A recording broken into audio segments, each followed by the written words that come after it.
दोस्तों बहुत important video है, देखना भूलना नहीं, क्योंकि आज मैं इंटरव्यू क्वेश्चन के बारे में बताने वाला हूँ। कुछ इंटरव्यू क्वेश्चन ऐसे हैं जो प्रैक्टिकली आपको मतलब साइट पे काम आएंगे ही आएंगे। एज ए साइट इंजीनियर इस वीडियो को देखना, क्योंकि सबसे पहले आपको as a site engineer site पे जाना है। तो स्टार्ट करता हूँ। सबसे पहला जो इंटरव्यू क्वेश्चन है वो है, क्या जो पंपिंग हम करते हैं साइट पे मतलब कंक्रीट करते हैं बूम प्लेसर की हेल्प से, पंप की हेल्प से, वह हमें करना चाहिए कि नहीं करना चाहिए? तो इसका आंसर है, देखो कुछ चीज़ें हैं, कुछ बोलते हैं करना चाहिए, कुछ नहीं। क्यों नहीं करना चाहिए वो देखिए, क्योंकि ऑप्शन तो वही बचता है, आ जाके हमें पंप से ही करना है। अगर जल्दी करना है या ऐसी जगह पे करना है तो हमें पंप यूज़ करना ही होता है।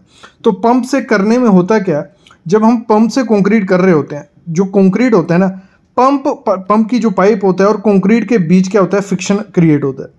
उससे क्या होता है, हमारा सिर्फ क्या होता है, पानी ऊपर चला जाता है, कंक्रीट पीछे रह जाता है। एक कारण ये होता है, फ्रिक्शन की वजह से भी होता है। दूसरा होता है जो वेट होता है कंक्रीट का और जो प्रेशर हेड होता है। मतलब देखो, जब भी बकेट जो रहती है, टीएम से कंक्रीट बकेट में गिरेगा, कंक्रीट नीचे बैठ जाता है, स्लरी और पानी ऊपर आ जाता है। तो उससे क्या होता है, पहले स्लरी जाएगी फिर कंक्रीट जाएगा, जहाँ दोनों पाइप और कंक्रीट में फ्रिक्शन हो रहा है, उस वजह से वहाँ पे सेग्रीगेशन और कोलिजन के चांसेस काफ़ी ज़्यादा बढ़ जाते हैं साइड पे जाके।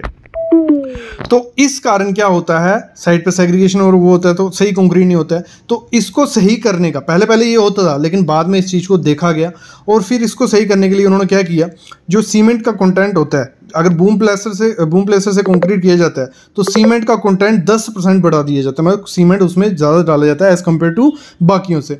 और जो एग्रीगेट होता है उसका साइज़ भी काफ़ी सिलेक्टेड वे से किया जाता है। मतलब बड़ा साइज़ नहीं, छोटे साइज़ का कंक्रीट, मतलब 20 mm का, तो 20 mm का ही एग्रीगेट मतलब यूज़ किया जाता है। तो ये तरीका होता है अगर आप बूम प्लेसर से कंक्रीट करते हो, तो इस तरीके से होता है। अगला क्वेश्चन है, जो कंप्रेशन टेस्ट हम करते हैं 7, 14 और 21 दिन पे, क्या वो फिक्स डेट है कि हमें 7, 14 और 21 दिन पे ही करना चाहिए या 28 दिन पे ही करना चाहिए? इसका आंसर मैं आपको बताता हूं, लेकिन उससे पहले मैं एक आपको अपडेट दे देता हूं। बहुत इंपॉर्टेंट अपडेट है आप लोगों के लिए, और फ्री में वर्कशॉप आपके लिए ऑर्गेनाइज कराई गई है अनअकैडमी की तरफ से। वो अपडेट ले लो, उसके बाद हम अपने इंटरव्यू क्वेश्चन हैं जो 15 से 20 इंटरव्यू क्वेश्चन रहेंगे उन पे आ जाएंगे।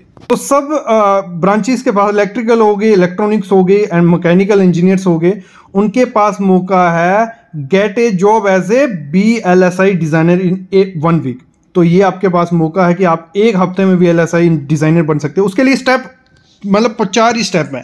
सबसे पहले आपको क्या करना पड़ेगा, जो अनअकैडमी बूट कैंप लेके आया आपके लिए अगस्त 6 को, वो रहेगा 12 बजे से 4 बजे, वो आपको अटेंड करना है। उसके बाद आपको जो VLSI टैलेंट हंट होगा टेस्ट, उसको क्लियर करना है। उसके बाद आपको फाइनल इंटरव्यू कॉल अटेंड करनी है। उसके बाद टॉप 80 लर्नर्स जो होंगे टेस्ट में से, वो एलिजिबल होंगे इंटरव्यू के लिए। तो ये बहुत अच्छा मौका है, इस मौके को गंवाना नहीं है आपको मेरे ख्याल में।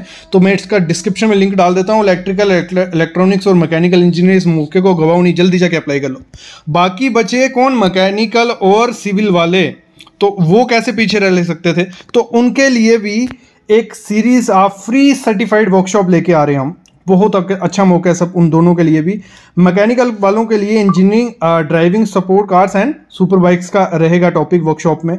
फिर सिविल वालों के लिए रहेगा कंस्ट्रक्शन प्रोजेक्ट एस्टिमेशन और कॉस्टिंग का रहने वाला है। तो ये जो रहेगा आपका अगस्त 6 को रहने वाला है, 6 to 7, 12 बजे से 4 बजे बीच रहेगा और फ्री रहने वाला है। ये बहुत अच्छी चीज़ है अनअकैडमी की कि फ्री वर्कशॉप आपके लिए लेके आ रहा है। बस आपको कुछ नहीं करना होता है, आपको सिर्फ अटेंड करनी होती है। और अटेंड करने के लिए भी कुछ नहीं करना है, आपको डिस्क्रिप्शन में लिंक मैंने डाला होता है, उस पर क्लिक करना है और फ्री में एनरोल कर सकते हो। कुछ इसमें ज़्यादा कोई टेक्नोलॉजी नहीं लगानी है। तो जल्दी जाइए, मौका है सब ब्रांचेस के पास फ्री में वर्कशॉप्स या बूट कैंप अटेंड करने का। तो डिस्क्रिप्शन में लिंक है, जल्दी जाके अप्लाई कर लीजिए। तो ये कंप्रेशन टेस्ट जो है ये 7, 14, 21 और 28 दिन को ही क्यों किया जाता है? देखो, इसको पीछे काफ़ी मिथ हैं। काफ़ी लोगों ने कहा कि कुछ जहाँ पे ये स्टार्ट हुआ था तो संडे का रीज़न था, पता नहीं उस दिन चर्च में जाना होता था। तो इसमें काफ़ी पीछे मिथ हैं, कोई एक्चुअल मेरे को इसका रीज़न मिला नहीं है।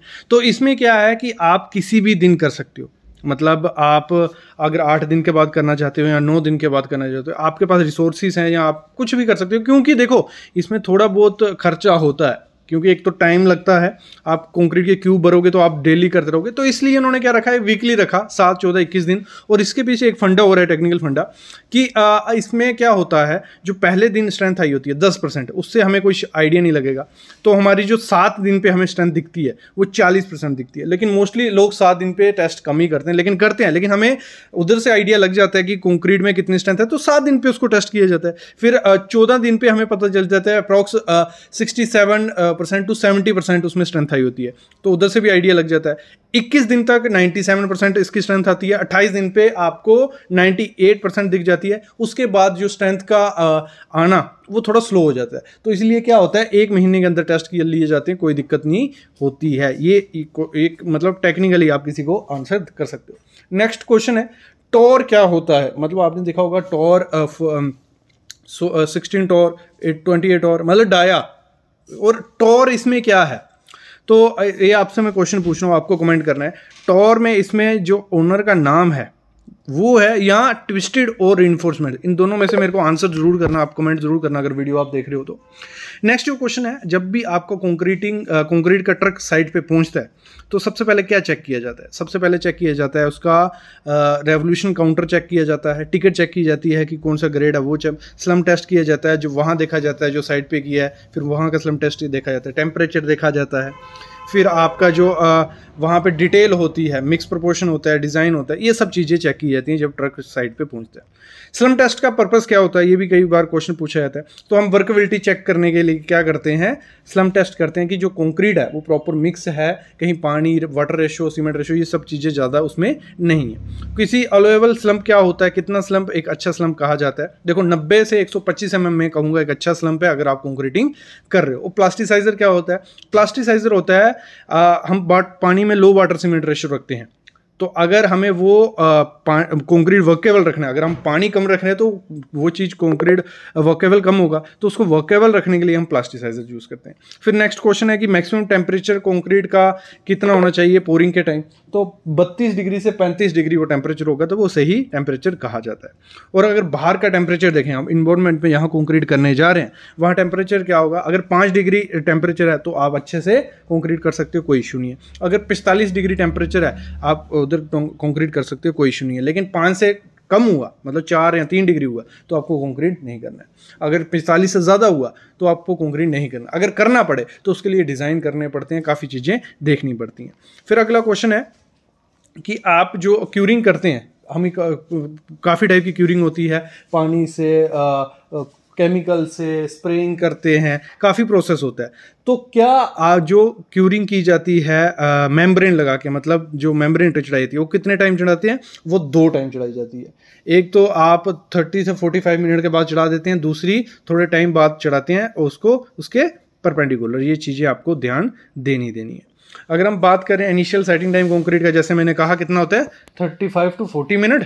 तो जो बैचिंग प्लांट होता है उसकी जो मिक्सिंग की जाती है कंक्रीट, उसमें कितना होता है, अप्रॉक्स आपको 1.5 से 2 मिनट वहाँ मिक्सिंग की जाती है। और जो एगेटिंग स्पीड होती है मिक्सर की, वो होती है 2 to 6 रेवोल्यूशन पर मिनट के हिसाब से वो काउंट होती है। और जो मिक्सिंग स्पीड होती है वो होती है 6 to 18 RPM पे वो की जाती है। ये चीज़ें भी आपको पता होनी चाहिए आप अगर साइड पे एज ए साइड इंजीनियर काम करने जा रहे हो। जो कंक्रीट के क्यूब भरे जाते हैं और 35 स्ट्रोक हर एक लेयर में किए जाते हैं। उसकी रॉड यूज़ की जाती है 16 mm, उसकी डाया होता है 600 mm लेंथ होती है। फिर जो साइज़ होता है कंक्रीट क्यूब का वो 150 बाई 150 बाई 150 होता है। स्लम्प जो कोण यूज़ किया जाता है, हाइट उसकी 300 mm होती है, टॉप से वो 100 mm होता है, बॉटम से वो 200 mm होता है। और जो स्लम्प किया जाता है ASTM के हिसाब से 3 लेयर में भर जाता है, और जो इंडियन स्टैंडर्ड है उसके हिसाब से 4 लेयर में भरा जाता है। और स्लम्प टेस्ट में 25 स्ट्रोक्स किए जाती हैं हर एक लेयर में। तो ये बेसिक इंटरव्यू क्वेश्चन थे आपके लिए। आई होप आपको मज़ा आया होगा देखने में। ऐसे इंटरव्यू क्वेश्चन हम आपके लिए लाते रहेंगे। बस अब चैनल को सब्सक्राइब करके रखो और बेल आइकन दबा के रखो। Thank you guys.